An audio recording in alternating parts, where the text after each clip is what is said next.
Today's video nga pala itong ating NMAX na si Captain Marvel ay nagloloko ang kanyang charger. So tignan nyo to guys, papalitan ko siya ng bagong charger ito.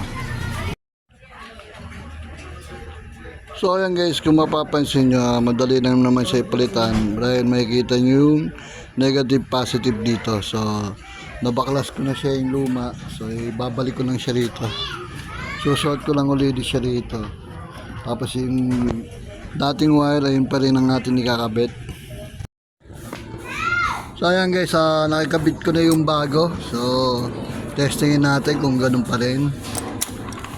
So ayan, okay na siya. So sa 12.5 start natin punta taas. So ayan, okay. So good yung nakuha natin sa Lazada. So meron na ulit tayong bagong charger.